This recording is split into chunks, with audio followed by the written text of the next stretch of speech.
понеже ние работихме с нея, това са много хубави преживявания, защото да се срещам с тези хора по един такъв повод, наистина е много важно. На мен ми беше интересно, че дали това, че баща ѝ беше лекар, или майка, която е домакиня, пък изведнъж тя излиза на улицата. Как се справя всичко това и да е доста добре. И то в друга страна, като преди това беше е била в източни страни.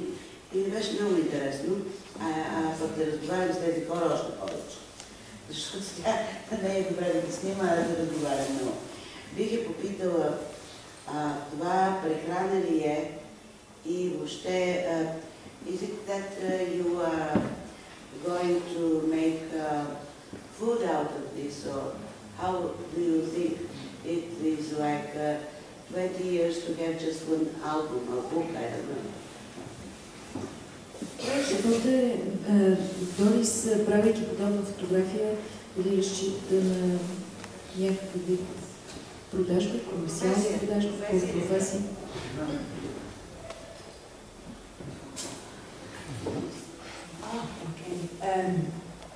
Until now, never saw, but now is a book coming out, and I wish, of course, to sell this book, that the people have this book, because yes, I want to sell this book. Тази изложба е съпътствана с книгата, която вие видяхте, и вие сега няма нищо против тази книга да бъде подадена. Добре, може би и сега е момента, Дорис. Разбрахме, че си занимавала с модна фотография, такива неща, защо си се отказала? Ако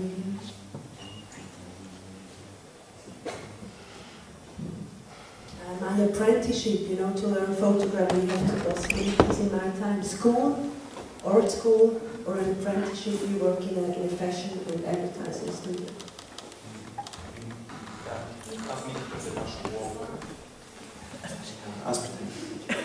Аз минах през една школовка, един стаж, чисто за начистката страна на фотографията в едно училище за модна фотография. So I cannot tell you why, because I don't know myself why, but I felt very strong that I don't want to work in this artificial work anymore. I'm not interested in artificial work, just not at all. And I felt this strong interest for, let's say, real life. Think what happens in real life if I'm there or if I'm not there. Not a constructed world. I don't care for it. Не мога със сигурност да ви отговоря защо, защото аз самата не съм абсолютно сигурна, но наистина по време на този стаж и той ме престой в това училище, аз така усетих силен импулс да се откъсна от този изкуствен свят и да се потопя в един по-истински свят на емоции, в който да мислиш и да не работиш с предварително изготвени конструкции. Бих искал да задам един въпрос и към двамата автори, тъй като работата им е да снимат и фактически да фокусират вниманието върху това, което им прави впечатление. Представлява ли им за тях интерес да придават смисъл на това, което снимат с думи? Просто вълнува ли ги, интересува ли ги това, което привлича вниманието им като образ, да се отиде отвъд видното, само отвъд образа, и тъй като ми се струва, че при нас по принцип има един дефицит, така да се каже, от думи и трудно говорим за нещата. Те самите тях интересува ли ги да говорят за това, което снимат? Никола, може би, ако искаш, ще отговаря, докато Андрей превежда. Аз съм в процес да се учи точно на това, иначе със сигурност е адски важно за работа, да мислиш над нея, да влагаш мисъл и конкретно с думи също да се поради незаменимо, да речем, в сегашния случай. Аз пишех, например, текстовете кампания, исках максимално да се придържам към факти, но често пък нямаш как да знам дали информация, която имаме факт, но важно е, но зависи от естеството на самата работа. В случая, да речем, използвам думите документално, както използвам и самата фотография.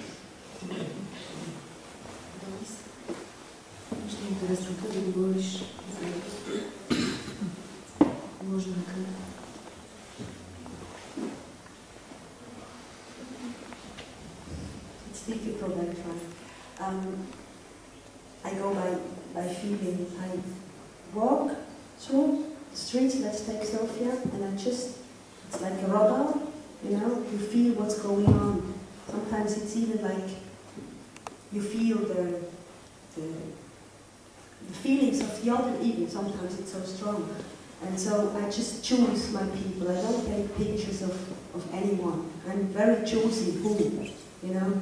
And I'm always interested in people what have never lost their dignity. And dignity, I mean, they never forgot to be a human being. They never forgot the most important thing, because anyway they don't have it. So they have to deal with what they have. And they, very often, not everybody, but very often these people have a special charisma. And that's what I'm interested in.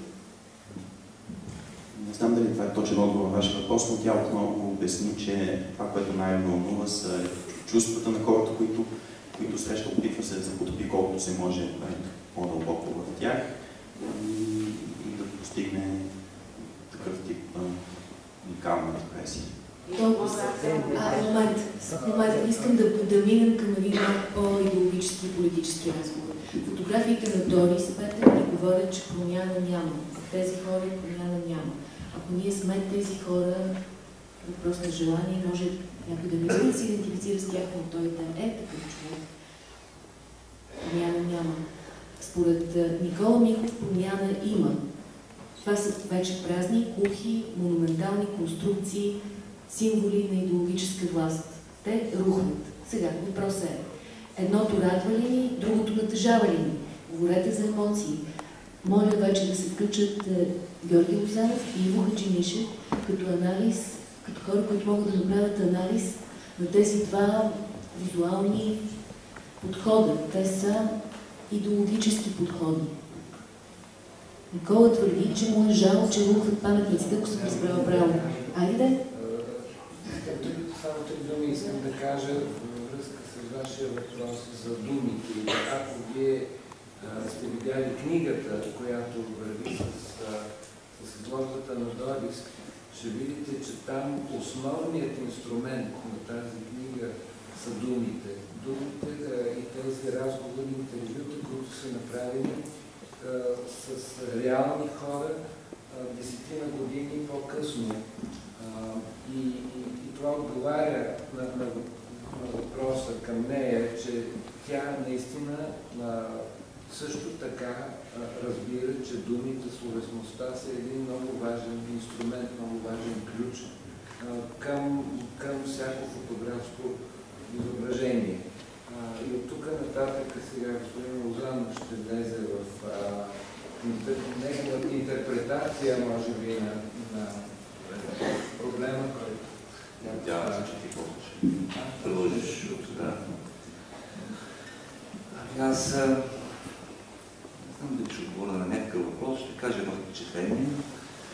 Това, което първо, което видях двете изложби, това ме обърка, защото те са много различни, затова са и събрани, заради разликата помежду им, гледната точка, времето, което са правени, темата, а на мен през всичкото време ми се струваше, че има нещо общо между двете изложби. Аз, преди да подлагам на анализ на каквото и да е в визуалната среда, визуалния свят, особено, се оставяме едно първо впечатление. Добила съм този тренинг вече, което ми е много важно и после това ми помага нататък и в рефлексията. И първото впечатление беше за нещо общо. Тези първоначални впечатления, това е малко психоанализ, че трябва да се прави. Значи аз започвам да издирвам улики. От какво проистича това? Кое може да ми прилича в тези две толкова различни изложби? Слезах да пуша. И си дадах сметка за нещо, че двете са много милостиви към собствения си предмет. Интересно, да, няма критичен патос. Да, това е изложба за добронамереността, двете са на добронамереността и компромисността и някакси съчувствието и разбирането предварително, даже без да има нужда да бъде, така да се каже, доказано и потвърждано, което изпитват авторите към собствените си предмети, както предмети на работа. В първия случай, с която има такова отношение към хората, които снимат през всичките години. Във втория случай към паметниците. Защо казвам, че е милостиво отношение? Ще започна с паметниците, защото там е много ясно какво е предвид. Вижте, това са камари от бетон. Паметника е знак. Всеки знак има две страни, едната е материална, означаваща, другата е означаема, значи нещо. Това нещо е свързано с конкретни разкази, идеологически, исторически, които имат конкретна легитимност в едно или друго общество. Разказите, които са стояли за тези паметници и са им давали означаемо или просто значение, за да използвам по-проста дума, са се разпадали. Те вече не са легитимни. И не говоря даже само за паметниците, които са пряко свързани с политическата идеология, а говоря с общия патетика на монументализма, която сама по себе си беше част от политическата идеология и риторика. Затова тези паметници са загубили своето значение. Те са станали буквално. Това е нещо, което е започнало да означава само по себе си. Паметник, който означава собствената си паметност, какво да кажа, да го завъртите. И той е нещо като магиосен кръг, който няма никакъв смисъл. Стоиш и наблюдаваш тази маса също себе си. Фотографията обаче не го блъска на там. Мога да дам просто пример как можеш да го блъска на там.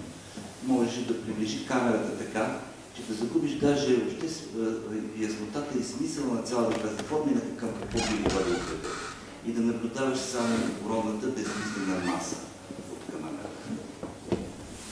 в които повече или по-малко са се превърнали в тези паметници. А те са се превърнали заради това, че са загубили старите си означания, а заедно с това пък не са намерили нови. Малки изключения. Например, паметника в Видин на съветски войн, отгоре има свастика. Да, това са по-скоро шеги. Генерално не са намерили нови. Ние не можахме да ги преозначим и все още не можем. Ние или може да стоим и така да се каже, сред нас да бъде тази незначеща маса, или може да вземем самата маса, както стана с Мавзолея, което е също в своята неспособност да се справим с новите означения на тези паметници. Това пък идва от това, че не може да се справим с въпроса с миналото. България остане една от последните, може би, соцдържави, в която най-трудно се справим с него. Като се почне от досиетата, като се мине през музей на комунизма, за което в всяко отношение ние не можем да намерим решение на въпроса на собственото си минало, от който пък евентуално ще започне реконструирането на една нова символна система, която да вкара и тези паметници, да им даде други разкази, чрез които те да добият някакъв смисъл. Какво прави Дорис с хората? Значи, тези хора, ние ги наричаме бедни, не е най-важната характеристика социалния портрет. Да, отколкото са портрети, те са по-скоро социални. Но тук има нещо, което е много важно. И по-различно. Знаете ателиерната фотография. Това е прекрасни образи, в които човек отива и го снимат в ателието. Застава в най-величната си поза, подтикван от фотографа, изглежда по най-добрия възможен начин. И фактически изиграва себе си такъв, какъвто би искал да е, а не такъв, какъвто е. Преодолява реалността, която го огражда и изважда една вътрешна своя автоутопия, която избива в образ. Той сам, така да се каже, произвежда този свой собствен, въображаем идеален образ. Затова в български, например, глагол е възвратен. Казва се, отивам да се снимам. Така че това, защото не е вярно, човек не се снима сам. Но това е моята собствена вътрешна, така да се каже, азова приповдигнатост, която фотографията може да извади. Фотографиите на Дорис са точно това. Това са хора, които при реалността, която ги обгражда, не им позволяват да изградат такава вътрешна автоутопия и да я покажат. Системата им е отнела живеца, така да се каже. Искам да ви дам един пример и го знае за това. Дейвид Ати. Помниш това фигура? Това е един американски фотограф, който отива в Съветския съюз в 70-те години. Да, и там използва случая да влезе чрез една изложба за техника на манежа в Москва. Защото обикновено, когато влезат западни репортери, има едни маршрути, по които ги водят, те никога не могат да снимат това, което е. Да, не само запад. И той иска да снимат други хора, не тези, които ще се ходят по маршрутите и които предварително ще ги предрешат, за да изиграят съветски хора. И прави следната хитрост. Тогава полароидът е на мода, те представят полароида, този материал, който дава възможност веднага да се правят снимки. И пред едно огледало с едно жило им дава възможност всеки, който иска сам да се снима. Това е голяма атракция, съветските хора обичат да се снимат и там се нареждат огромни опашки. Вероятна книга. Да, вероятна книга. И защото те си получават копия, но ти получават страшно много негативи. Те сами се снимат. Те сами, но така да се каже, това, като се снима, възвратността на глагола, да, е буквално това, но и точно виждаш хората, на които им отнета тази вътрешна надежда, че са нещо повече от това, което са. Хора абсолютно смазани, притиснати от радостта. Искам да ви кажа, че фактически това е визуалната основа, на която се появява термина империя на злото. Защото злото навън, което може да извършиш, е голямо, но никога не е толкова страшно, като това на човек да му отнемеш вътрешната автоутопия. В фотографиите на Дорис, нашето общество, за съжаление, има този проблем. Защото искам да ви кажа, тук един започна с това да не е свършил прехода. Не е свършил, защото не сме си я върнали вътрешната автоутопия. Преходът ще свърши, когато си я върнали.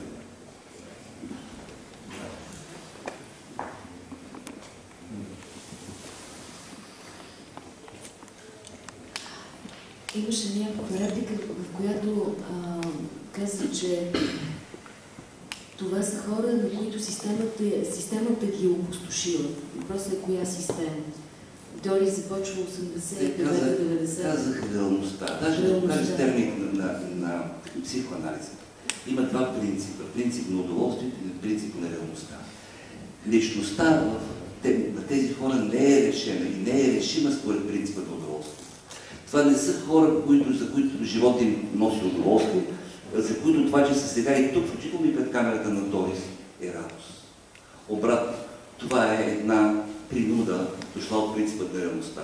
Една реалност, от която не може да се измъкнеш. Можеш да оцеляваш в нея, да те има, но не можеш да се измъкнеш.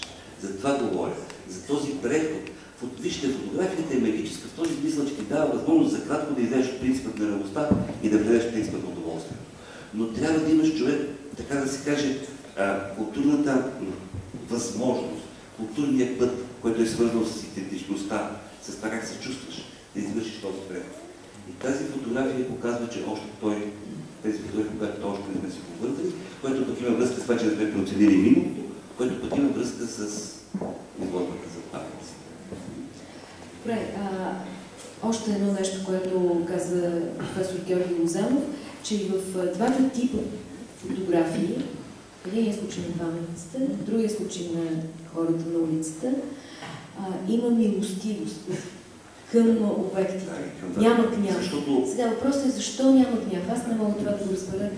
И не мога да разбера защо никой друг не се ядосва така, както аз се ядосвам. Защо да няма поводи за гняв към паметниците и защо да няма поводи за гняв към начинът, по който живеят хората на улицата. И вие. И мен е по-скоро към сегашните хора, които безразлично поднасят паметите с показателни за много неща. За липсата за комплекс към миналото, за това, че в една държава, която все пак е имала комунистическа партия, има и такова управление, днес изведнъж се казва, че никой не е участвал в него. Според мен, според моят гняв е насочен по-скоро към това. Значи пак трябва да го разделиш този гняв към тези, които са участвали повече, да се главиш, че те не отиват да почистват повече от останалите. Не, мен ме притеснява, че паметите са мръсни и не мисля, че... Падат. Не виждам защо изобщо трябва да има гняв към тях или към някаква друга следа от миналото, а по-скоро като истински европейци капиталисти трябва да извлечем дивиденти от злото минало. Ти ли го казваш? Защото паметниците и мавзолея, който се отиде и всички други неща, които си отиват главно, дори надписите, които може да видим по снимките на Дорис, които са над ресторанти и така нататък. Това всичко са знаци, които ни правят различни и интересни за другите, които ние обаче, искайки да бързо да забравим това омразно минало, в което не сме участвали, ги заличаваме и всъщност се опитваме да се уеднаквим с средата и по този начин сами се лишаваме от смисъл.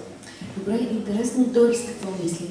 Можеше ли комунизма да се превърне в комерциален продукт? Може само първо тя да след да го живеем и после да го продаваме. Защото не трябва да се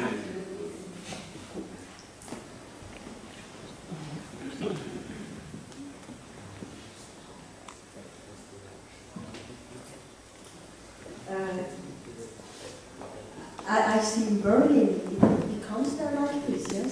You have exhibitions how the people lived, you have exhibitions with what the children were playing, it start to be exhibitions, you can have a memory with these kind of things.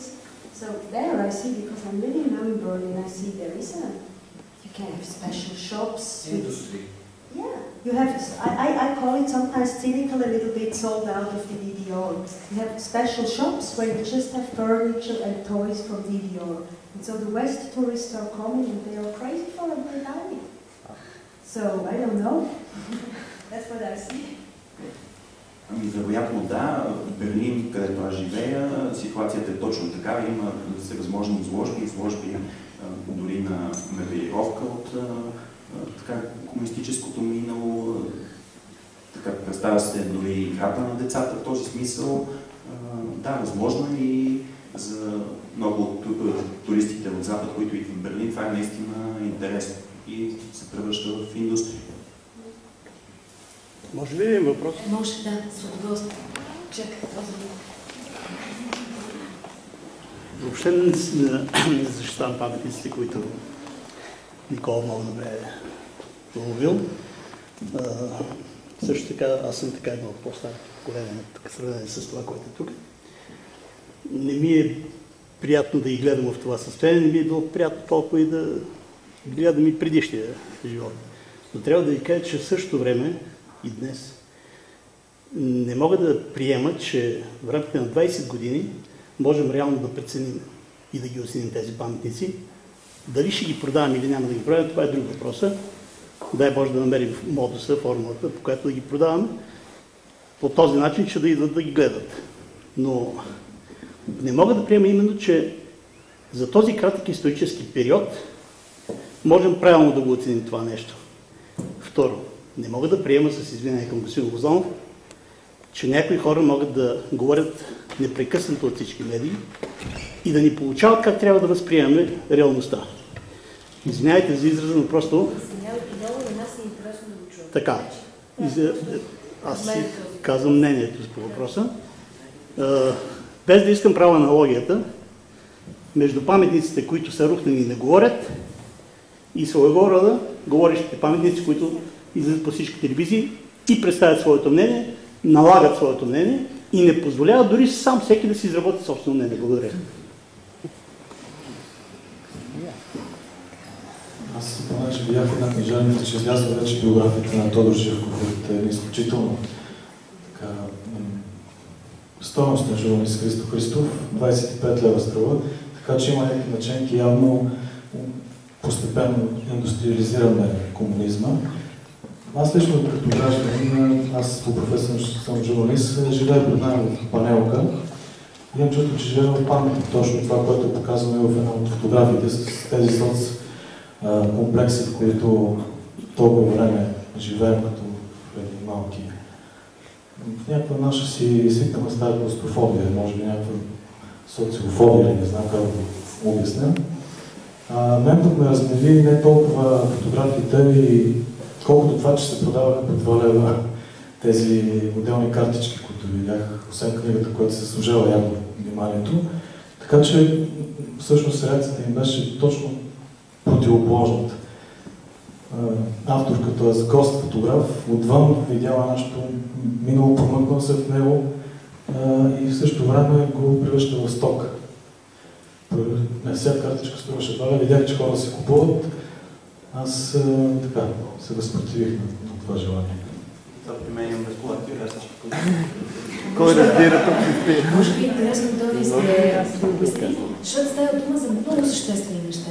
Например, когато си снимал, без, аз пак ще кажа това, което казах на откриването, без рекламна агенция, корпорация, медия, без пари, без проект, NGO-та и така нататък за гърба си, какво правиш в един свят, в който живеем? Пак искам така малко слагайки в скоби изказванията на двамата господа преди мене. Значи малко ги слагам в скоби, за да се върнем на това приятно, топло отношение към обекта на снимките, към предмета на снимките, както се изрази професор Лозанов.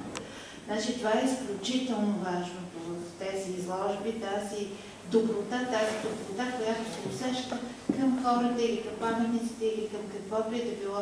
И искам да припомня, че Никола тази година имаше една изложба в Пловдив, в която свързано е с това, което каза Дорис за ГДР, DDR, about toys, soft toys. Нали, това бяха игрите на нашето детство. Аз съм на много повече години, нали, от повечето тук хора. Това бяха игрите на нашето детство и те също бяха представени по един такъв приятен начин, с който човек наистина да ги усети като забавни игри, макар че те не струваха по 80, по 120 лева, както сега струва една игра. Стана дума за цени, а те струваха просто левче или нещо от този работа. Те при как имат още съществува и още струва толкова.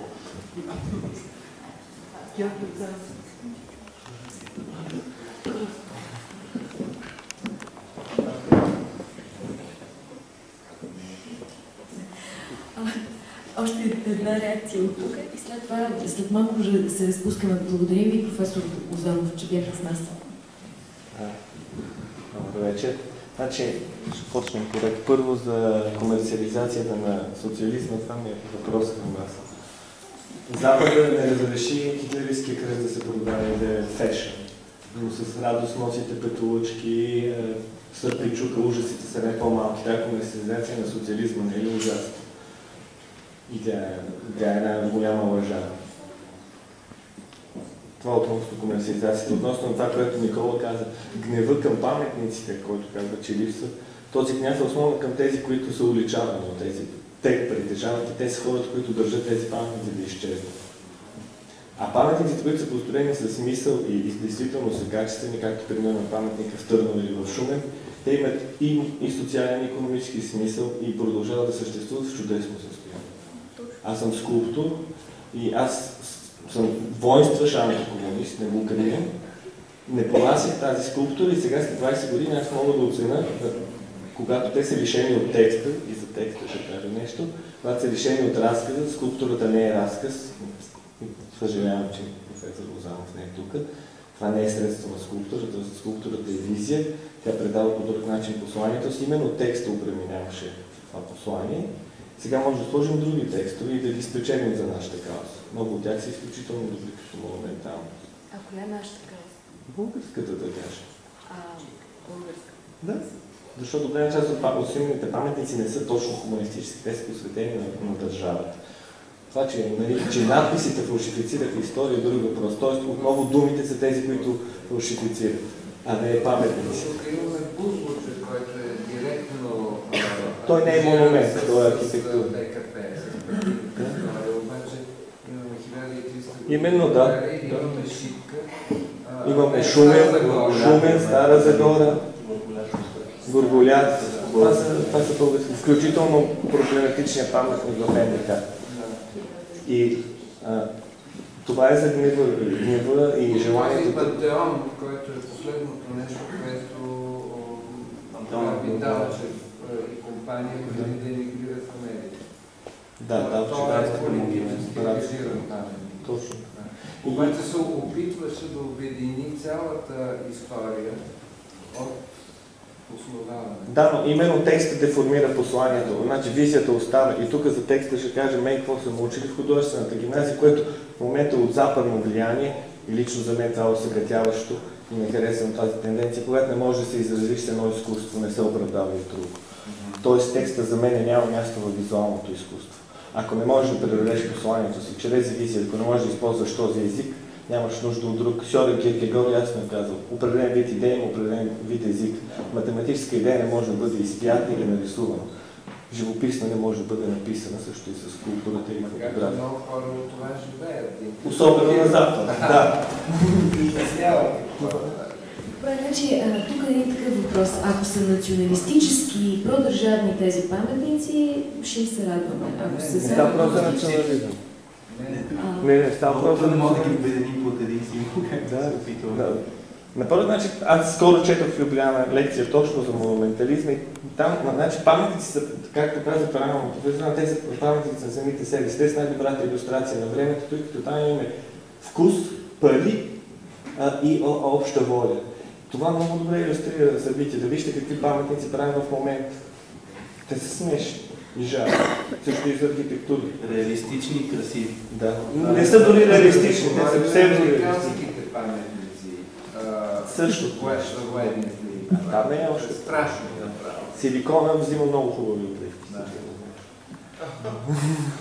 Да, но ние все пак говорим тук на 9 ноември, когато е паднал Берлинската стена, явно контекста на двете изложби, така да се каже, е много политически. Тук като стана дума за това какво представяте, аз затова намесих словото, защото смисълът на словото всъщност е, че ние по наследство и все още сме едно общество, което не може нито самосъзнание, нито самопознание да роди.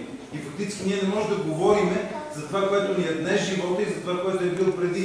И ако не можем да го сложим думи, ние няма да може да генерираме промяна. Значи ние ще сме във вечен преход от тук до края на света, защото не можем да си измислиме това, което създава фактически образа, не може да направи никаква промяна. Вербализацията променя ли факт? Властна промяна, но от думата, словото, идеите, които ще генерират някакви чувства, някакви вълнения, някакви желания, те ще станат основата за някаква промяна. Добре, ето сега малко думи. Действие. Преди да преминем някакъв опит за заключение. Ето такива думи. Паметниците, които виждаме при Никола, ако човек зачете табелките под тях, разбира странни закономерности. В началото, веднага след 44-та, те почват активно да се строят, 51-а, 2-та, 3-та. В началото са посветени на съветската армия и на съветския войник.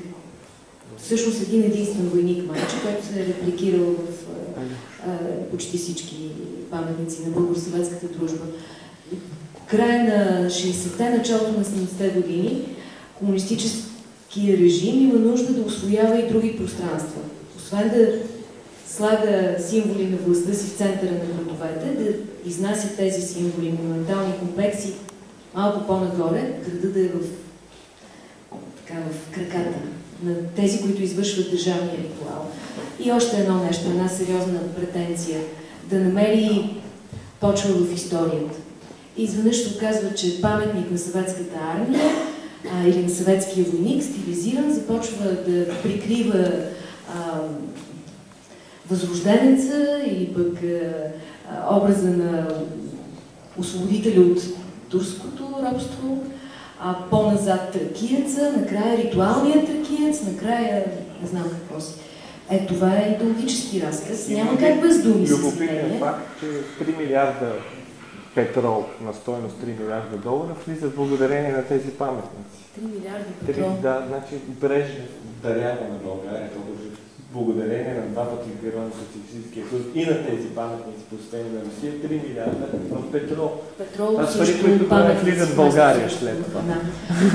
Така че няма как без политически разговор. Представете си сега да се направи един конкурс за паметник на демокрацията. Имаше за жертвите на комунизма, ще ви кажа аргументите. Имаше паметник за жертвите на комунизма. Паметник, който жертвите на комунизма, има хора, които се изхранват вече 20 години, които бяха в структурите на ЦК и сега продължават да анализират комунизма вече като демократи. Значи, че няма жертви, нали? Всички сме жертви все още. Представете си, национален конкурс. Ще реши какъв образ на демокрацията ще изгради. И друго нещо. Представете си, ако бяха малко по-умни, когато се е планирал този паметник за Съветската армия, ако беше направен паметник на антифашистските сили от коалицията. Тогава и сега дума не можеше да се каже да се мръдне този паметник. Ако имаше английските войски, американските войски и така нататък. В момента този паметник има статут на военно гробище и няма да бъде мръднат, за съжаление. Въпреки, че е на окупационна войска. Ние нямаме паметник на Хан Аспарух.